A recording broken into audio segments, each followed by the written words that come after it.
नमस्कार। मेरे इस YouTube चैनल पर आप सभी का हार्दिक स्वागत है, अभिनंदन है। आज हम पेरेंटिंग के बारे में चर्चा करेंगे कि हम बच्चों को किस तरह से पालें, किस तरह से उनका परवरिश करें कि वो काबिल बने, होशियार बने और देश का एक जिम्मेदार नागरिक बन सकें। आज हमारा विषय है कि बच्चों को किस प्रकार से हम काबिल बना सकते हैं। मेरे दोस्तों, आज हम सभी जानते हैं और ये एक मुद्दा बन गया है। जहाँ कहीं भी खड़े होते हैं, बात करते हैं, तो ये मुद्दा बनता है कि बच्चे हमारी नहीं सुनते हैं या बच्चे बाहर चले गए, बाहर बच्चे सेटल्ड हो गए और फिर इंडिया नहीं आना चाहते हैं। और जो बच्चे अगर इंडिया में हैं तो उनको जॉब नहीं मिल रहा है। कई तरह की परेशानियां हैं हम पेरेंट की। तो आप देखिए, कहीं ना कहीं हम पेरेंट की गलती होती है, जिसे हमें स्वीकारना होगा, दिल से स्वीकारना होगा। क्योंकि जब बालक का जन्म होता है तो बालक का परवरिश हम ही करते हैं। 15 साल, 12 साल, 25 साल तक हम उनकी परवरिश करते हैं। और जैसे ही बालक 25 साल से ऊपर हो जाता है तो हम उनसे बहुत अपेक्षाएं रखते हैं कि खूब अच्छा कमाए, खूब अच्छी उसकी नौकरी मिले, अच्छी उसकी शादी हो जाए और शादी होने के बाद उसके बच्चे हो जाएं। इतनी सारी एक्सपेक्टेशन हम रखते हैं बच्चों से। उस अपेक्षाओं की पूर्ति के लिए क्या हमने अपनी जिम्मेदारियों पर ध्यान दिया है? अगर हम अपनी जिम्मेदारियों पर ध्यान देते हैं, अपनी कर्तव्यों पर हम ध्यान देते हैं, तो निश्चित तौर पर हमारा बालक हमारी अपेक्षाओं पर खरे उतरेगा। अन्यथा अगर खरे नहीं उतरता है तो कहीं न कहीं हम पेरेंट की कहीं न कहीं भूल रही है। आप ऐसे जानते हैं कि बच्चों के स्कूलिंग के लिए बहुत सारी स्कूल्स हैं, बच्चों को पढ़ाने के लिए बहुत सारे स्कूल्स हैं, लेकिन पेरेंट के लिए कोई एजुकेशन नहीं दिया गया है। पेरेंट ट्रायल मेथड से, ट्रायल एंड एरर मेथड कहिएगा, हिट एंड ट्रायल मेथड कहिएगा, अपने अपने तरीके से बच्चे को पालते हैं। अब भारत में ऐसे भी जो पेरेंट हैं, ज़्यादातर के पेरेंट अशिक्षित ही हैं। और जब अशिक्षित पेरेंट होते हैं तो वो कुछ न कुछ ऐसा करते हैं कि हमारा बच्चा कैसे आगे निकले, कैसे क्या करे। तो हम क्या करते हैं कि कई बार हम अपनी गलतियां कर बैठते हैं। गलतियां क्या होती है? सबसे पहले हमारी गलती ये होती है कि हम ये सोचते हैं कि बच्चा हमारा बच्चा नहीं है, बल्कि एक ऑब्जेक्ट है, कोई वस्तु है, और उस वस्तु की तरह हम उसका ट्रीट करते हैं, उस तरह का हम व्यवहार करते हैं, जबकि हमें ऐसा नहीं करना चाहिए। अगर आप चाणक्य नीति को देखते हैं, चाणक्य जो हमारा बहुत बड़ा अर्थशास्त्री रहे हैं, और उनकी नीति को आप अगर पढ़िएगा तो ये कहते हैं कि जब बालक आपका छोटे हैं तब तो उनको संभालिए, उनको अच्छी तरह से पढ़ाइए, अच्छी तरह से लिखाइए, उनको डांटिए, फटकारिए, इवन आपको थप्पड़ मारने की जरूरत है तो थप्पड़ भी मार सकते हैं। लेकिन जब बच्चा आपका बड़ा हो गया है, 18 साल का हो गया है, और उसके चप्पल आपके पैरों में आने लगे, उसके जूते आपके पैरों में आने लगे, तब मारने पीटने जैसे वाली बातें हैं तो छोड़ देना चाहिए। लेकिन हम पेरेंट क्या करते हैं? इसके बावजूद भी अपना अधिकार बच्चों पर जमाते हैं और उनको अपनी तरह से ट्रीट करते हैं, जो कि हमारे लिए सही नहीं है। दूसरी बड़ी बात है कि हम बच्चा जब स्कूल हमारा जाता है पढ़ने के लिए, तो हम बच्चे को यही पूछते हैं कि तुम्हारे कितने मार्क्स आए, तुम फर्स्ट क्यों नहीं आ पाए। क्या हम ये बच्चों से पूछते हैं कि क्या तुम खेलने में पार्टिसिपेट किए हो, क्या तुम आज किसी को हेल्प किए हो, क्या तुम अपने टिफिन बांट करके खाए हो? नहीं पूछते हैं ना। तो जब हम इस तरह की बातें नहीं पूछते हैं तो बच्चों में स्वार्थ वाला गुण आ जाता है, सेल्फिशनेस का गुण आ जाता है, क्योंकि हमने उनको सिखाया है कि अपने पराठे तो आपको खुद ही खाना है। आपके जो किताबें हैं आप दूसरे को मत दीजिए पढ़ने के लिए। तो जी, इस तरह की अगर हम सेल्फिशनेस वाली गुण को हम सिखाते हैं तो अंत में जाकर के क्या होता है? ये सेल्फिशनेस का गुण हमारे बच्चों में आ जाता है, जो अल्टीमेटली हमें दिखाई पड़ता है। इसी कारण जब बच्चा कहीं बाहर चला जाता है ना, हमसे बात नहीं करता है, तो हम कहते हैं बच्चा सेल्फिश हो गया, हमने इतना पढ़ाया लिखाया, बड़ा किया, 25 साल तक पाला, अब बच्चा हमसे बात नहीं करता है। क्यों? कहीं ना कहीं हमारी गलती रही है। हमारे इंडिया में 4 तरह के पेरेंट हैं, और 4 तरह के पेरेंट अपने बच्चों को 4 प्रकार से ट्रीट करते हैं। जिसमें पहला है ऑथोरिटेटिव पेरेंट, दूसरा है डेमोक्रेटिक, तीसरा है परमिसिव या सबमिसिव कहिएगा, और चौथा है नेग्लेक्टफुलनेस। तो जो पहला है आपका डेमोक्रेटिक, जिसमें हम भी पले बढ़े हैं, और आप देखिएगा जो पहले के पिक्चरों में दिखाई जाती थी कि मैंने जो कह दिया यही करना है, इसी स्कूल में पढ़ना है, इसी लड़के से शादी करनी है, इसी लड़की से आपकी शादी मैंने तय कर दी है, यही शादी करनी है, आप बाहर नहीं जाओगे, तो जो मैंने कह दिया, जो मेरा ऑर्डर है वो आपको फॉलो करना पड़ेगा। ये ऑथोरिटेटिव पेरेंट होते हैं, बहुत सख्त होते हैं, और बच्चे की जरा भी नहीं सुनते, उनकी भावनाओं को नहीं सुनते, और उसमें पर जो पेरेंट बड़ा गर्व महसूस करते हैं। हम अपने पिताजी के सामने कभी खड़ा नहीं होते थे, हम अपने पिताजी से डरते थे, तो डर करके भी कौन से बहुत अच्छा काम कर लिया। ऑथोरिटेटिव पेरेंट उसको कहते हैं, प्रभुत्वशाली। दूसरा होता है डेमोक्रेटिक पेरेंट, जो लोकतांत्रिक तरीके से, प्रजातांत्रिक तरीके से अपने बच्चों की परवरिश करते हैं। वो पेरेंट वो होते हैं जो बच्चे की भी सुनते हैं और अपनी भी सुनाते हैं। अच्छा बुरा का ज्ञान बच्चों को बचपन से देते हैं। अगर आप अच्छा बुरा का ज्ञान बच्चों को बचपन से नहीं देंगे तो बालक आगे चल करके आपकी अपेक्षाओं पर खरे नहीं उतरेगा। इसलिए लोकतांत्रिक तरीके से अगर बच्चा कोई जिद कर रखता है और अगर वो जिद बुरा है तो आपको सख्ती से मना करना पड़ेगा और उनको समझाना पड़ेगा, लॉजिकली समझाना पड़ेगा कि जो जिद आप कर रहे हो वो सही नहीं है। इसका एक सबसे बढ़िया उदाहरण मैं आपको महाभारत के माध्यम से देना चाहती हूँ। महाभारत में आप जानते हैं कि सूत्रधार जो भी रहा हो, लेकिन दुर्योधन का उसमें नाम आता है। दुर्योधन की जिद ने महासमर करवा दी, सर्वनाश का कारण बना दुर्योधन। जिस समय दुर्योधन ये जिद कर रहा था अपने पिता धृतराष्ट्र कि आप युधिष्ठिर को जुआ खेलने के लिए बुलवाइए, अगर उसी समय धृतराष्ट्र एक स्ट्रिक्ट होकर के कह देता कि किसी भी कीमत में हम युधिष्ठिर को यहां नहीं बुलाएंगे, तो क्या महासमर होता? शायद नहीं होता, उसी स्तर पर खत्म हो जाता। लेकिन उस धृतराष्ट्र ने, जो आंखों से अंधा था और बुद्धि से भी अंधा था, उस धृतराष्ट्र ने अपने पुत्र की बात को मान करके महाविनाश का एक कारण बना, जो हम सब जानते हैं। दूसरा बात, जिस समय भरी सभा में द्रौपदी का चीरहरण किया जा रहा था और दुर्योधन उसका आदेश दे रहा था कि इसकी वस्त्र हरण कर लो, अगर धृतराष्ट्र उस समय भी एक पिता का रूप में अपनी बातों को रखता और शायद दुर्योधन को टोकता और रोकता तो विनाश होने से रुक जाता।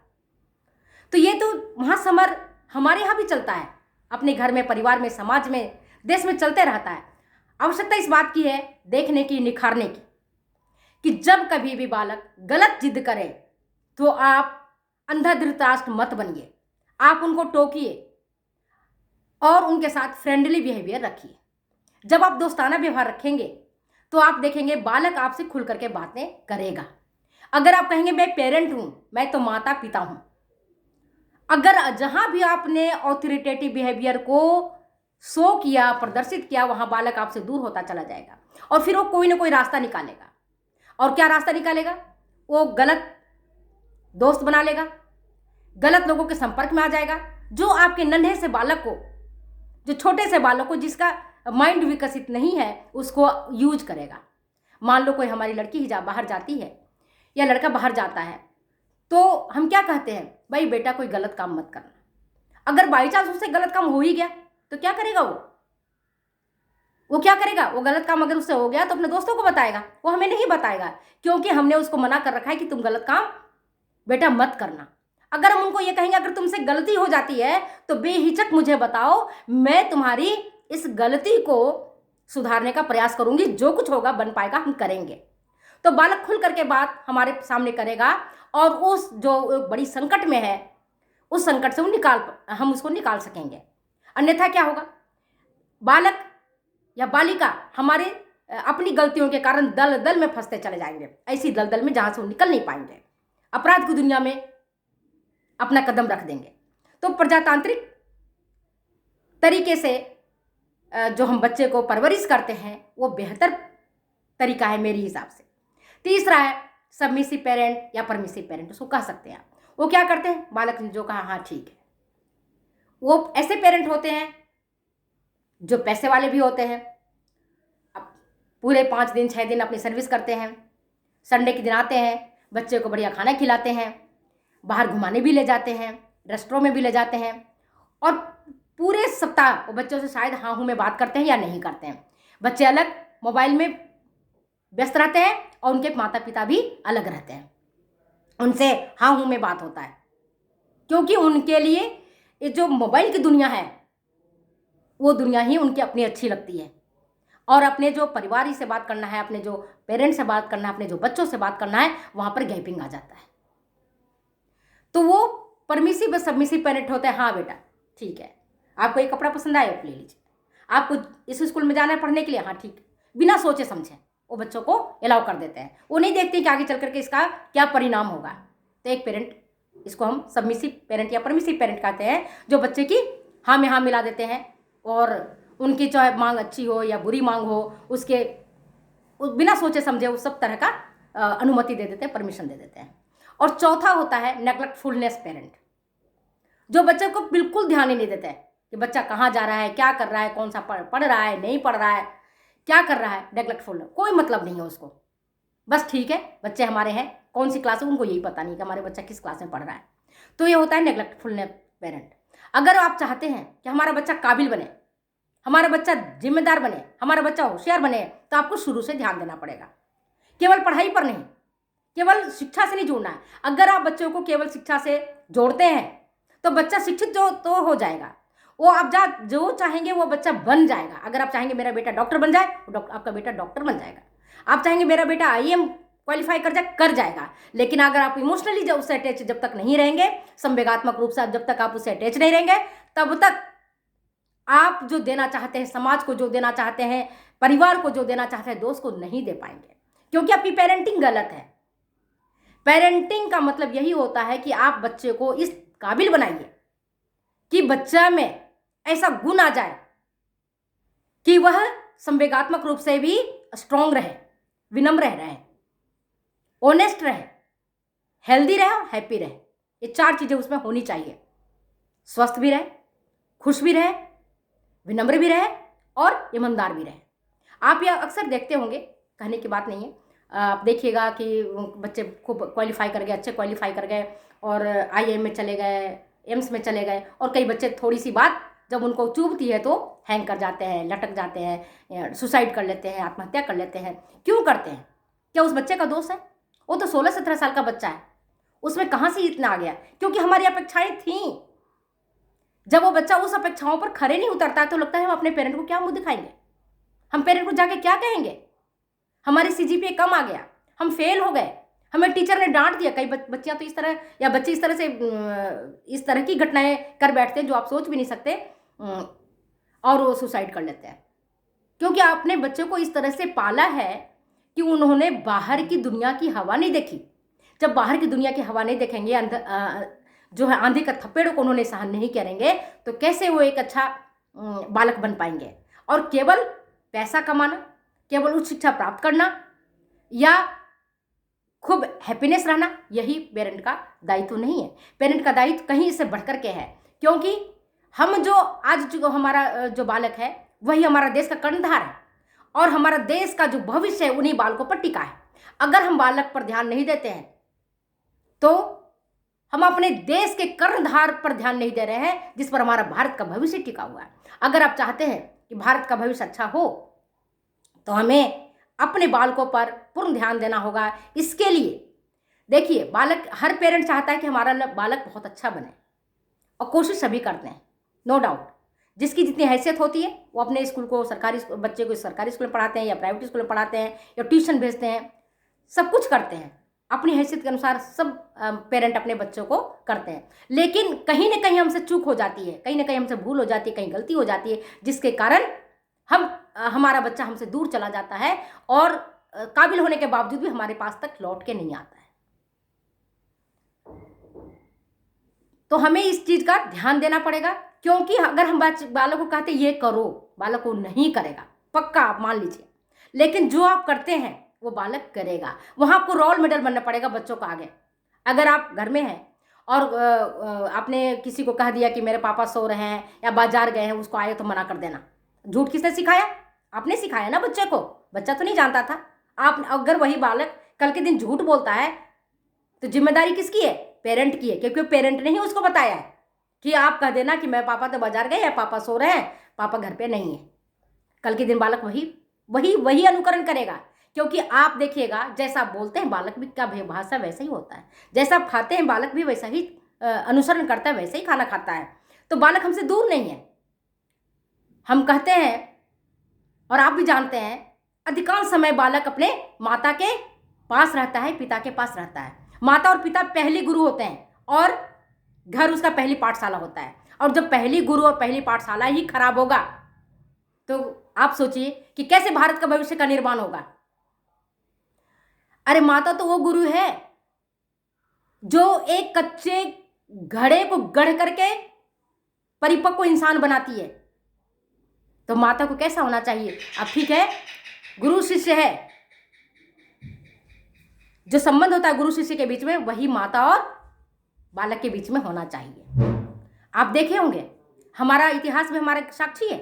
अभिमन्यु के बारे में आप जानते होंगे। अभिमन्यु ने तो अपनी शिक्षा, चक्रव्यूह भेदने की शिक्षा अपनी माँ के पेट से ही सीखा था। फिर बाद में उसे भले ही मौका नहीं मिला, ये तो बात की बात है कि कब उसने आगे फिर क्यों नहीं उसे निकलना सीखा चक्रव्यूह की बात। तो आप ये देखिएगा कि पेरेंट का बहुत बड़ा जिम्मेदारी होता है अपने बच्चों की परवरिश करने में। अगर किसी का बालक सेल्फिश है तो कहीं ना कहीं उसका पेरेंट सेल्फिश है, बच्चे को इस तरह की सेल्फिशनेस सिखाया है। अगर किसी का बालक चोर है तो चोर बालक नहीं है, उसने कहीं ना कहीं से अपने परिवार, अपने समाज से ही चोरी करना सीखा है। अन्यथा जब बालक पहली बार चोरी करके एक पेंसिल लाया था, अगर माँ उसकी उसी समय टोक देती, उसके पिता उसी समय टोक देते कि पेंसिल किसके पास से लाए हो, जाके वापिस पेंसिल रखाओ, क्या दूसरी बात उस बालक की हिम्मत होती कलम चुराने की? दूसरी बार उसकी होती बड़ी चीजें चुराने की? क्योंकि आपने इनिशियल स्टेज में ही उसको रोक दिया। आप चूंकि इनिशियल स्टेज में नहीं रोकते हैं तो क्या होता, वही फोड़ा, जो छोटी सी फोड़ा होता है, आगे चलकर कैंसर का रूप धारण कर लेता है। अगर आप चाहते हैं कि कैंसर ना बने तो ये आपको फोड़े के रूप में ही आपको खत्म कर देना चाहिए। और इसके लिए सबसे बढ़िया तरीका लोकतांत्रिक तरीका है, आप बच्चे के साथ फ्रेंडली बिहेवियर करिए। आपका निर्णय ऐसा होना चाहिए, अगर कोई चीज़ गलत है तो बच्चे के आगे मत झुकिए। गलत निर्णय है तो उसको बताइए अच्छे तरीके से कि भाई आपका ये निर्णय गलत है। अन्यथा उसको कई तरीके से, कई महापुरुषों की जीवनियों के बारे में उनको पढ़ाइए। कई अपनी जो हमारे बहुत जैसे रामायण है, महाभारत है, उसमें बहुत सारी चीज़ें हैं, उनके बारे में आप उनको लोगों को बताइए। तो आप देखिएगा कि हमारी पेरेंटिंग सफल होगा और हम एक अच्छे पेरेंट के रूप में काम कर पाएंगे। इसके लिए हमारा व्यवहार बच्चों के साथ दोस्ताना होना चाहिए और हमारा ऑथोरिटेटिव बिहेवियर बिल्कुल नहीं होना चाहिए, जो हम कहते हैं कि मैंने जो कह दिया वही है, बाकी दूसरा नहीं है। Thank you. अगर ये वीडियो आपको अच्छी लगती है तो शेयर करें, सब्सक्राइब करें और कमेंट करें। Thank you.